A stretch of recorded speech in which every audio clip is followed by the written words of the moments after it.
Pai, em nome de Jesus, te agradecemos, Deus, por este momento, por estes louvores que foram entoados aqui em teu nome, Pai. Muito obrigado por cada presença aqui, cada um que veio, Pai amado. Aqueles que não puderam vir, também te agradecemos, Deus. Pai, em nome de Jesus, te apresentamos aqui a Thaís. Ela vai estar trazendo aqui a palavra, Pai. Que o Senhor venha, continua usando a Thaís, que o Senhor venha usar a boca dela, Pai amado, venha falar conosco, a cada um aqui, Pai amado. Em nome de Jesus, te agradecemos. Amém. Paz do Senhor, igreja. Amém? Glória a Deus. Que alegria é poder trazer a palavra hoje aqui no Sei Alcântara, um lugar que tem me dado tanta oportunidade para poder exercer aquilo que o Senhor me chamou para fazer. E hoje eu não posso deixar de honrar a presença da minha mãe, que está ali, que é muito envergonhada, mas aí, obrigada, mãe, por ter vindo. Eu peço que você abra a sua Bíblia, o livro de 1 Reis, capítulo 18.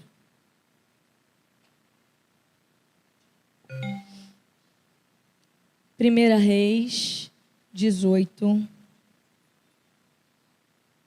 36, coloca no 36. Vamos à leitura, você pode permanecer sentado. Com a chegada do pôr do sol, quando se apresenta a oferenda, Elias, o profeta, aproximou-se e exclamou: Ó Yahvé, Deus de Abraão, de Isaque e de Israel, saiba-se hoje que tu és Deus em Israel, que sou teu servo e que foi por ordem expressa da tua parte que realizei todos estes atos de fé mediante a tua palavra. Agora, pois, responde-me, ó Yahvé, atende-me para que este povo reconheça que só tu, ó Senhor, és Deus e fazes o coração do povo retornar para ti. Então, no mesmo instante, caiu o fogo de Yahvé sobre o sacrifício e o queimou completamente, bem como toda a lenha armada, as pedras e todo o chão em volta, e ainda secou toda a água que enchia a valeta. Vamos agora para o capítulo 19, a partir do versículo 1. Está todo mundo me ouvindo bem? Amém? 19:1. Então o rei Acabe contou à sua esposa Jezabel tudo o que realizara Elias e como passara ao fio de espada todos os profetas de Baal. Diante disso, Jezabel mandou um mensageiro a Elias com o seguinte recado: que os deuses me façam sofrer as piores desgraças, se até amanhã a esta hora eu não fizer com a tua vida o que fizeste com os profetas. Assim que Elias recebeu este aviso, fugiu para salvar a própria vida, chegando a Berseba, que pertence a Judá.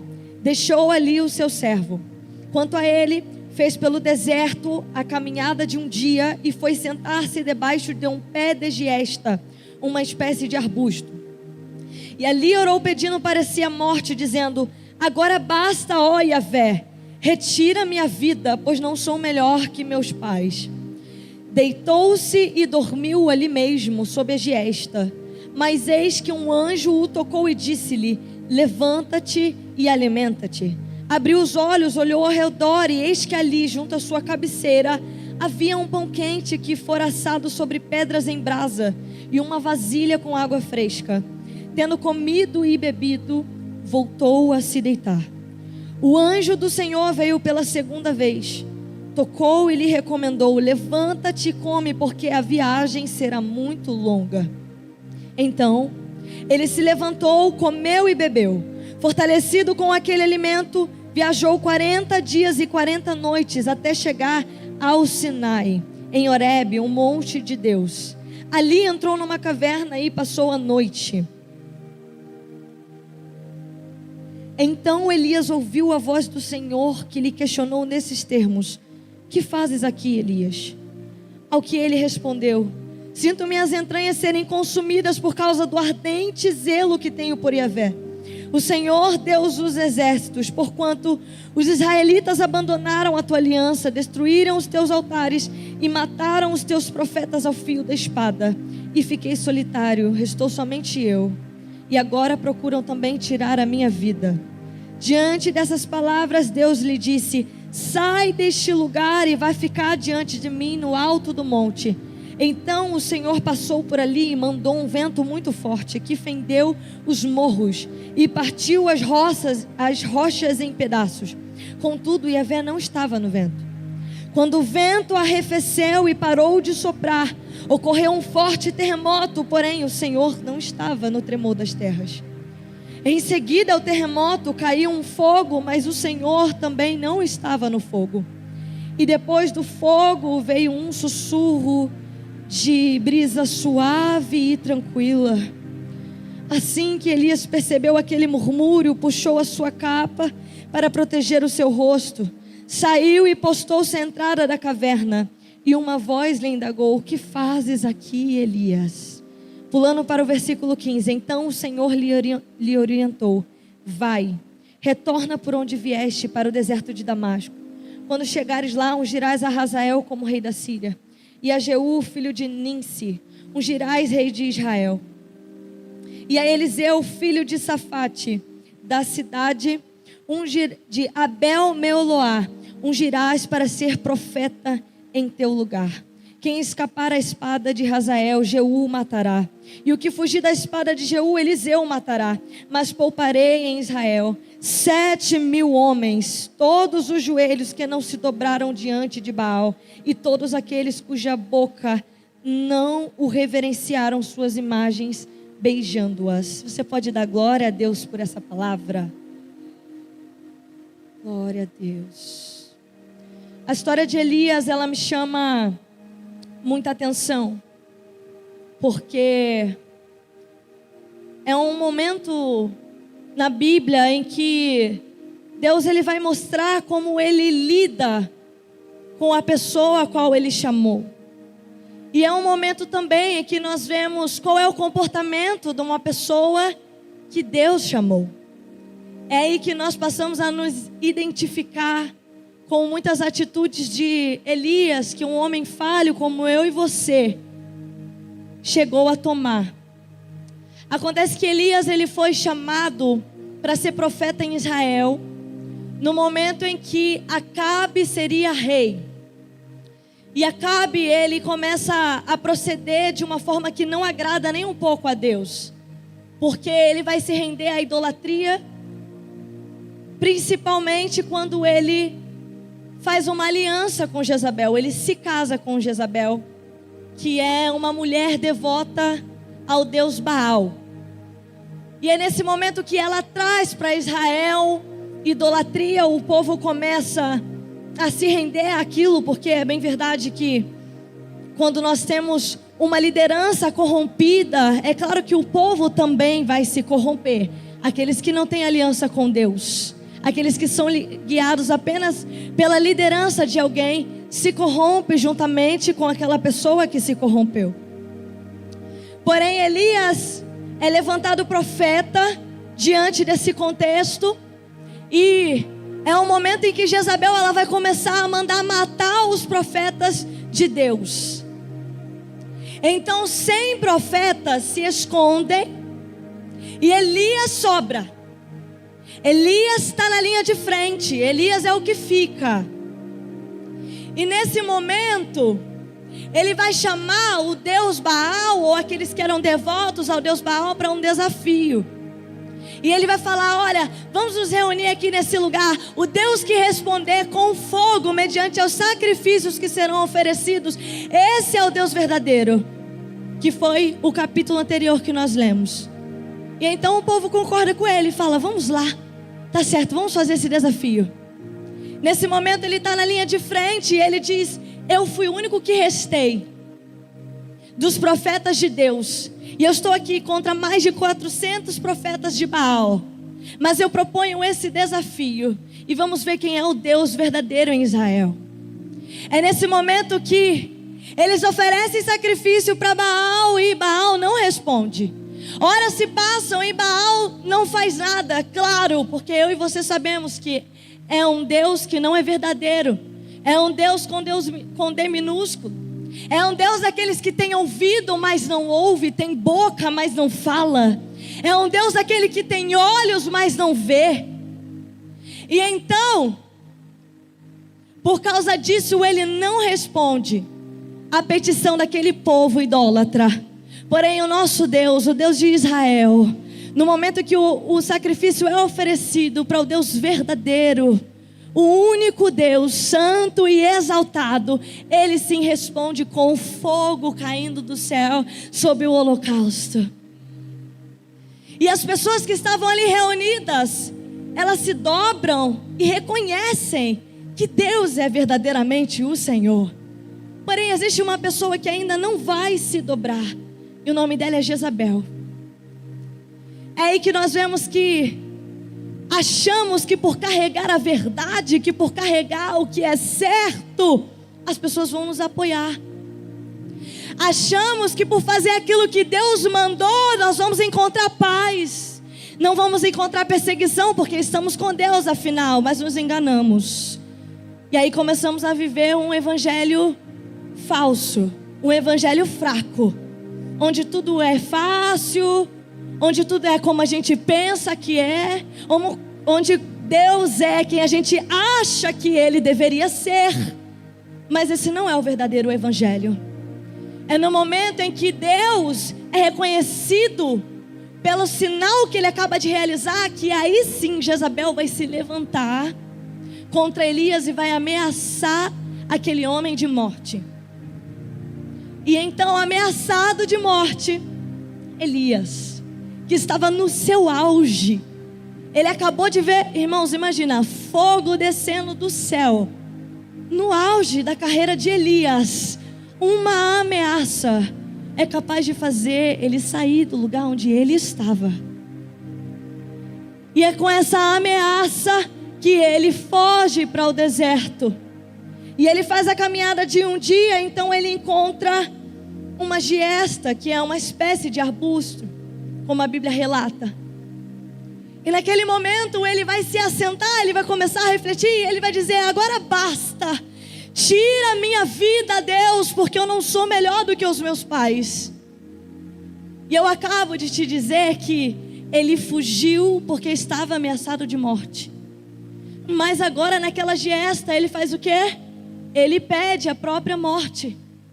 Então veja que não faz sentido a fuga de Elias. Ele está fugindo e nem ele mesmo sabe por que ele está fugindo. Quantas vezes nós nos encontramos nesse lugar? Começamos a fugir sem entender bem o que está acontecendo. E aí não faz sentido a nossa fuga. Ao invés da gente tentar entender em Deus o que está acontecendo, nós desejamos parar. Nós desejamos jogar tudo para o alto, abrir mão de tudo aquilo que o Senhor nos confiou. E então ele para, cansado, porque fez a caminhada de um dia no deserto. Ele vai se deitar. E no momento que ele se deita, é natural, porque ele está cansado. O primeiro sono de Elias é normal. Então o anjo chega até ele, acorda ele e diz: come e bebe. Ele se levanta, come e bebe. Mas sem entender o propósito daquele alimento, ele volta a dormir. E aí, eu quero que você reflita juntamente comigo qual foi o motivo que fez Elias dormir nessa ocasião. Porque a primeira vez tudo bem, ele está dormindo porque está cansado, mas a segunda vez, por que ele dorme? E eu posso conjecturar que esse momento que ele volta a dormir, parece que é uma perda de propósito que ele está vivendo. Parece que ele não vê mais sentido na sua existência. Parece que ele não vê mais sentido naquilo que ele foi chamado. E eu me lembro rapidamente de um episódio que também aconteceu isso. Quando os discípulos vão até um monte com Jesus orar. Jesus vai mais à frente e eles ficam. E Jesus orando naquele episódio raríssimo onde ele vai soar sangue. E ele vai fazer aquela oração fervorosa dizendo: Senhor, afasta de mim esse cálice. Quando ele se volta, os discípulos estão dormindo. Mas o único evangelho que vai ousar descrever por que aqueles discípulos se encontravam dormindo. É o Evangelho de Lucas. Será que a mídia pode colocar para mim em Lucas 22, 45? Lucas 22, 45. Assim que se levantou da oração e voltou à presença dos seus discípulos, os encontrou adormecidos. E aí Lucas vai descrever: exaustos de tristeza. E eu conjecturo que esse segundo sono do profeta Elias era exatamente isso. Alguém que está exausto. Alguém que não sabe mais para onde ir. Alguém que não sabe mais o que fazer. Alguém que perdeu o propósito na sua existência. É por isso que ele volta a dormir. Mas é engraçado que ele recebeu alimento para fortalecer ele. E mesmo com aquele alimento, com aquela bebida, ele volta a dormir. E eu fico muito triste por perceber que grande parte dos jovens cristãos que eu conheço estão vivendo assim. Vem para a igreja, vai para a conferência, vai para o culto jovem, recebe o alimento que está sendo dado ali, mas quando volta para casa, volta para dormir. E não é tempo mais de dormir. Não dá mais tempo de viver dormindo, não. É aí que eu me lembro da passagem que diz em Romanos 13. Romanos 13, no versículo 11 vai dizer: fazei desta maneira, discernindo o tempo em que vivemos, pois que já é hora de despertardes do sono, porque agora a nossa salvação está mais próxima do que quando cremos. A noite vai passando e chegando ao seu final, o dia logo alvorecerá. Portanto, abandonemos as obras das trevas e revistamo-nos da armadura da luz. Portanto, o que o Senhor coloca no meu coração para dizer nessa noite: desperta, igreja. Não dá mais tempo de dormir. Não dá mais tempo de viver essa paralisia na sua mente. Não dá mais tempo de negligenciar o ministério que Deus te confiou. Não dá mais tempo. Acorda.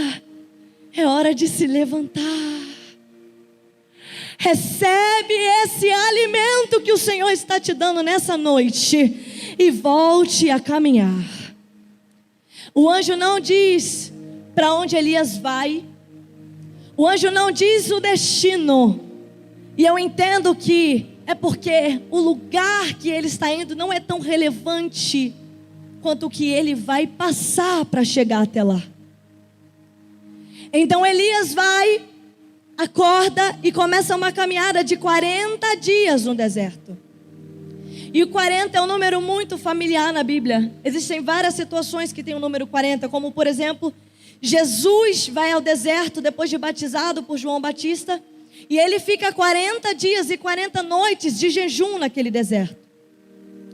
Da mesma forma, o povo de Deus, os judeus, eles são levados ao deserto. E algo que era para durar uma caminhada de dias, dura 40 anos. Porque o deserto é um lugar comum a todo crente. Todo crente, melhor dizendo, que tem relacionamento com Deus, sabe bem o que é o deserto. Deserto é lugar de alinhar o pensamento. Deserto é o lugar que o Senhor nos leva para tirar qual é a verdadeira intenção do nosso coração. Como ele diz em Deuteronômio 8:2, pode colocar para mim? Deuteronômio capítulo 8, versículo 2. O povo é levado ao deserto. E a palavra diz: trazei sempre viva em tua memória a maneira como Yahvé, o teu Deus, te conduziu por todo o caminho no deserto, durante estes 40 anos, para vos tornar humildes e provar-te, a fim de que exteriorizastes todas as intenções do teu coração, se estavas decidido a obedecer aos seus mandamentos ou não.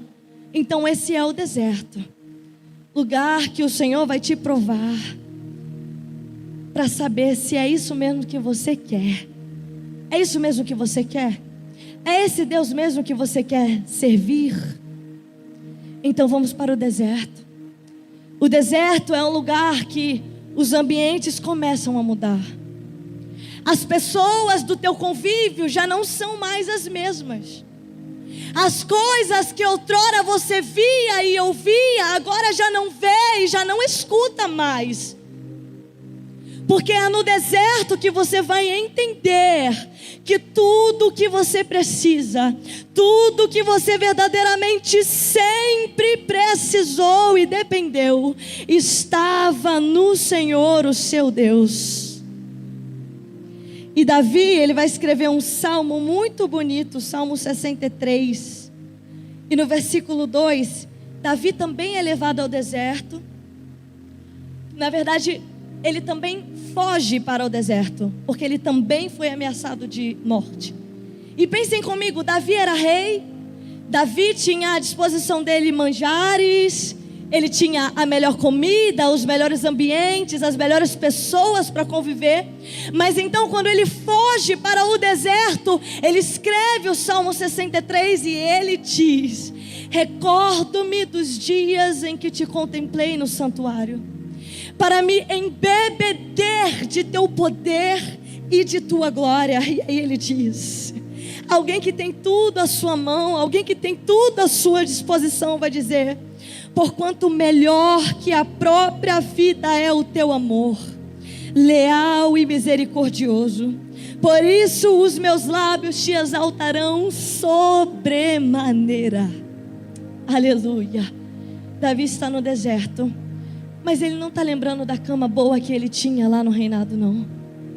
Ele não está lembrando da comida boa que ele tinha lá, não. Ele está lembrando do santuário e das vezes em que ele se colocava naquele ambiente para adorar ao Senhor.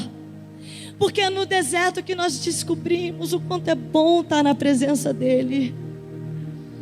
O quanto é Ele, somente Ele, que sempre nos segurou, que sempre cuidou da gente, que nos levantou quando nós estávamos caídos, que nos deu propósito quando nós não sabíamos mais o que devíamos fazer. É esse Deus que vai se encontrar com você nesse deserto. Deixa Ele trabalhar no seu coração. Deixa Ele tirar tudo. Deixa Ele tirar tudo aquilo que você achava que precisava, para Ele te mostrar que tudo que você precisa, na verdade, você encontra nele. Ele que está presente nesse momento na sua vida, que sempre esteve presente no seu passado e continuará presente no seu futuro. Esse Deus te convida para se relacionar com Ele da maneira certa, da maneira correta que deve ser, não pulando etapas, não pulando processos, mas se rendendo à vontade de Deus. E então Elias caminha 40 dias por aquele deserto. Eu imagino, e eu gostaria que você imaginasse comigo também o pensamento de Elias naquela hora. Provavelmente ele estava: eu não estou entendendo o que eu estou fazendo aqui. Eu estava num lugar e aí o Senhor mandou eu caminhar. Eu não estou entendendo o que tem aqui nessa caminhada. Afinal, eu não sei para onde eu estou indo, mas o que será que Ele quer fazer comigo aqui nessa caminhada? Eu não estou vendo nada. Porque quando a gente está no deserto, as coisas visíveis aos olhos, elas começam a perder o sentido. E aí a gente vai procurar se fortalecer nas coisas invisíveis. E o Senhor vai começar a trabalhar dentro de cada um de nós. Então Ele vai se movendo por aquele deserto, são 40 dias de caminhada. Ele se abriga numa caverna e a voz do Senhor chega até ele e diz: o que fazes aqui, Elias? E se por outrora ele estava dizendo: na verdade tudo o que eu quero é morrer, eu não aguento mais. Agora alguém que entendeu o seu coração, alguém que alinhou os seus pensamentos, alguém que viveu 40 dias de um deserto, já tem outra reflexão sobre si mesmo. Agora ele vai concluir o que estava dentro do coração dele. Ele vai dizer: na verdade, Senhor, eu estou aqui por zelo. É zelo, Senhor. Eu parei de fazer o que eu tinha que fazer por zelo. Porque eu estava lá na linha de frente e eu via que ninguém estava fazendo da forma que era para ser feito. Porque enquanto eu estava na linha de frente, não tinha um comigo para adorar ao Deus verdadeiro. Enquanto eu estava lá e eu tinha que exercer aquele ministério que o Senhor confiou a mim. Ah, Deus, como eu me senti sozinho. Como eu fiquei triste por ver como que o povo estava envolto em idolatria, envolto em seus pecados, envolto no erro, envolto na perdição. E eu não aguentei. Por causa do pecado deles, eu parei. Será que vale esse discurso? Por causa do erro dos outros, por causa do pecado dos outros, porque as pessoas deixaram de fazer o que é o certo. Você que está procedendo da forma correta, será que é justo parar? Será que é certo deixar de fazer só porque ninguém está seguindo? Não é não. Por isso eu te digo, permaneça, permaneça. Mesmo que eles estejam corrompidos, mesmo que ninguém esteja fazendo como é o certo, permaneça na certeza que o mesmo Deus que te orientou para ir é o mesmo Deus que vai te sustentar onde quer que você vá. E Ele vai te sustentar nessa verdade. Ele vai te sustentar na palavra que Ele mesmo, o próprio Deus, te deu. E então Elias fala: Senhor, eu estou aqui por zelo. Porque eu vi como é que Israel ficou quando Jezabel levou todo mundo àquela idolatria. E Deus fala: sai daí e se coloca lá em cima no monte. É interessante que quando Deus ele pergunta para Elias: que fazes aqui, Elias?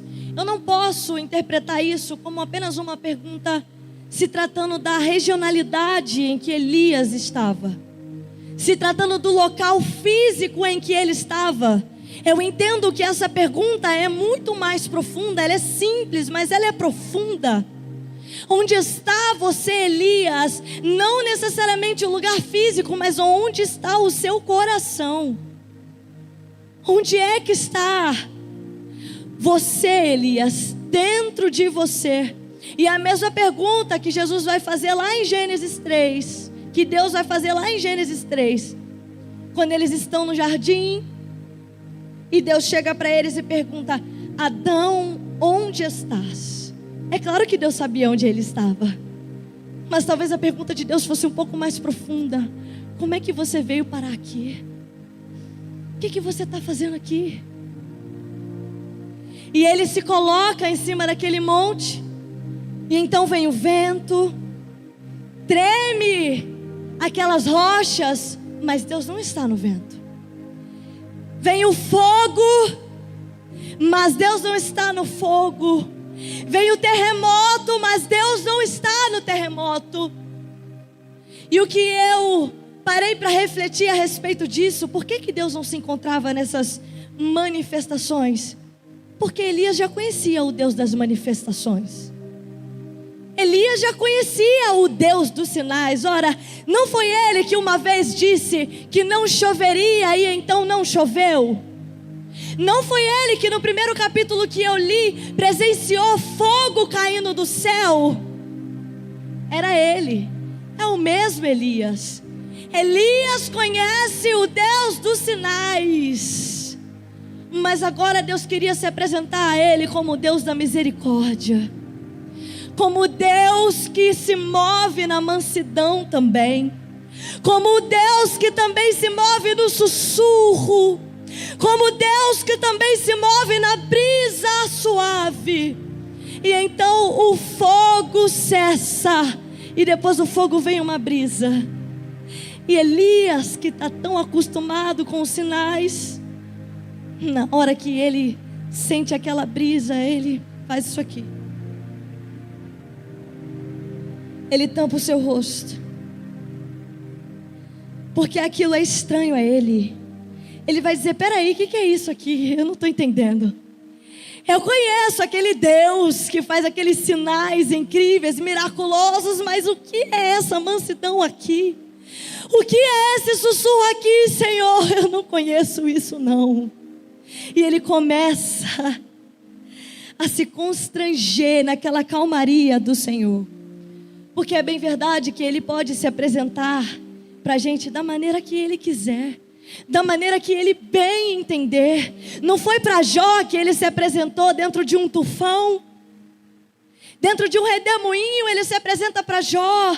Não foi o mesmo Deus, mas o mesmo Deus que se apresenta para Elias aqui, também é o mesmo Deus que se apresentou lá no Éden, quando o homem pecou.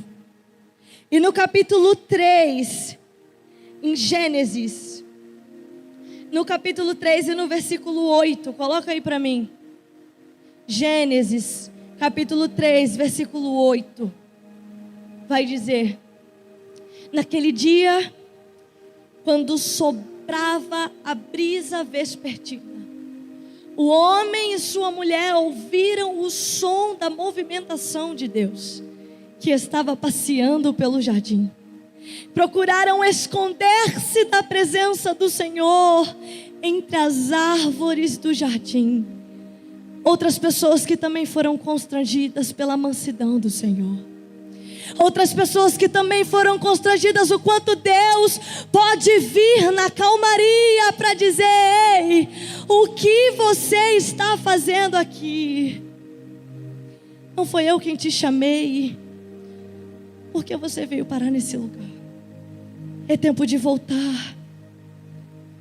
É tempo de voltar para o caminho que o Senhor te orientou aí.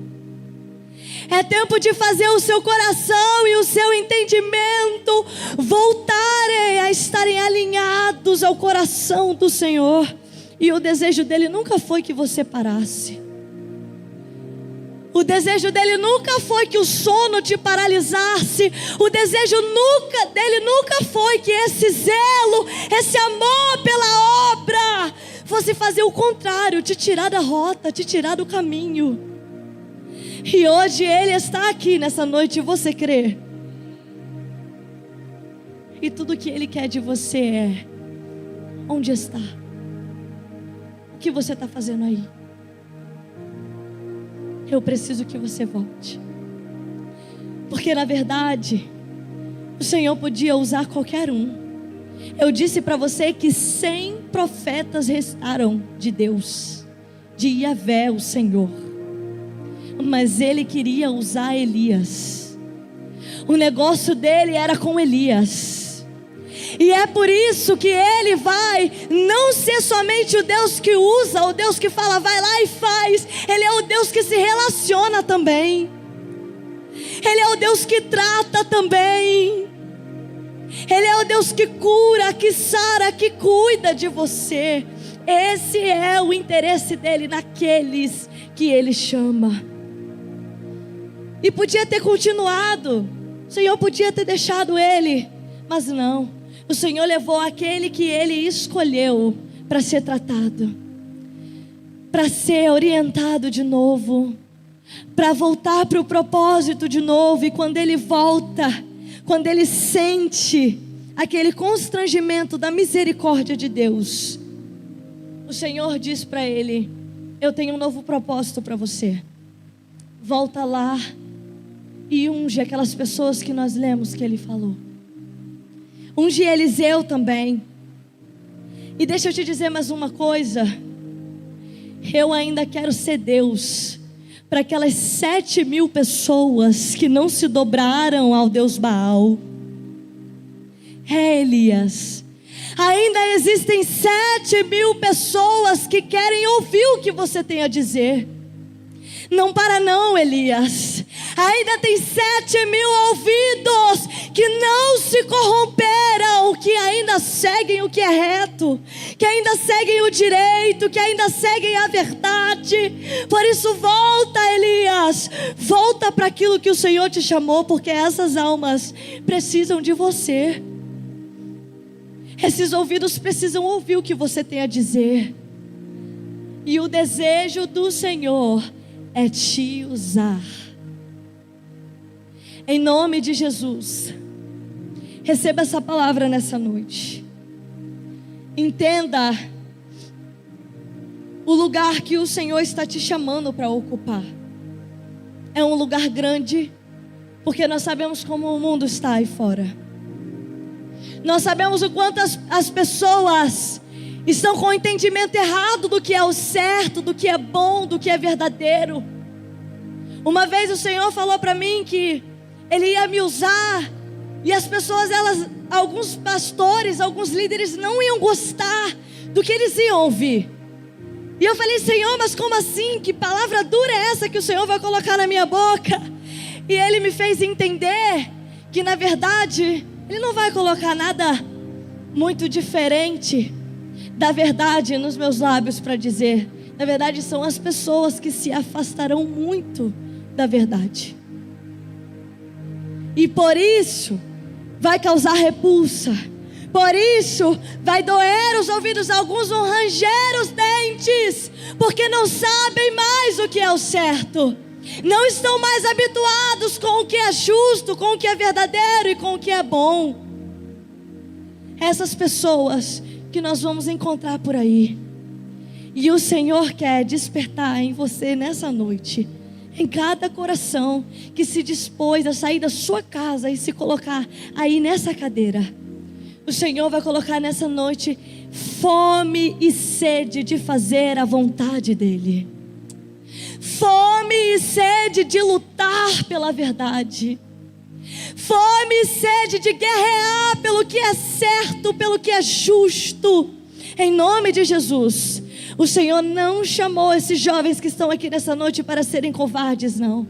Muito menos para fugir daquilo que o Senhor tem para eles. Em nome de Jesus, receba ousadia no Espírito nessa noite, para voltar para sua casa como você nunca voltou, com mais fome e mais sede de fazer aquilo que o Senhor te determinou para fazer. Não volta para casa para dormir mais, não. Não deixa o medo te paralisar mais. Não deixa esse extremo zelo por fazer o que é certo parar os seus pés. Em nome de Jesus, se movimente nessa noite. Mas não se movimente sozinho.